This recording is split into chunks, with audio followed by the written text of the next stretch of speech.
టైంలో మీరు అంత ధైర్యంగా ఎలా ఉన్నారు? ఆయన వస్తాడు, ఆయన రాకపోతే నేనైనా వెళ్ళిపోతాను. చెప్పండి, ఆయనైనా వస్తాడు. అంటే నా చావైనా ముందు రావచ్చు, లేదా ఆయనైనా రావచ్చు. ఇప్పుడు చెప్పండి, ఏ శ్రమల్లో ఏ విశ్వాసైనా ధైర్యంగా ఉండలేకపోతున్నారంటే కారణం ఏంటో చెప్పండి. మీరు రాకండి బలంగా నమ్మితే అడుగుతున్నాను. చిన్న చిన్న సంసారం గొడవలకి సూసైడ్ చేసుకోరు. ఎందుకో చెప్పనా?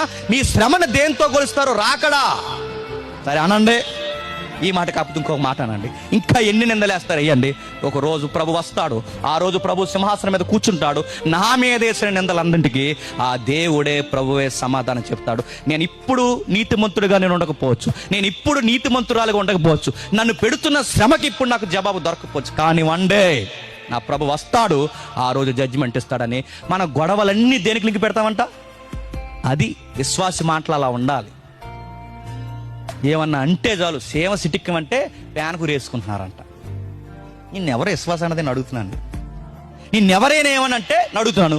లింగి పైకి గట్టి సరువులోకి దూకడం పడి నిన్ను అడుగు సిగ్గులేను. నిన్ను ఎవడరా చర్చకెళ్ళమని నిన్నేం అనకూడదని అడుగుతాను. నేను అడుగుతాను, ఏమన్నా అంటే పురుగుల మంది తాగేస్తున్నారు, ఏమన్నంటే సూసైడ్ చేసుకుంటారు, ఏమన్నంటే ఫ్యాన్ కురేసేసుకుంటున్నారు అడుగుతాను. శ్రమలను మీరు ఎందుకు అడుగుతున్నాను? సులకన వంటి శ్రమలుగా మీరు ఎందుకు చూడలేకపోతున్నారు? మీ మైండ్లో అతిపెద్ద విజరంగా ఏం లేదు చెప్పండి. రాకడలేదు.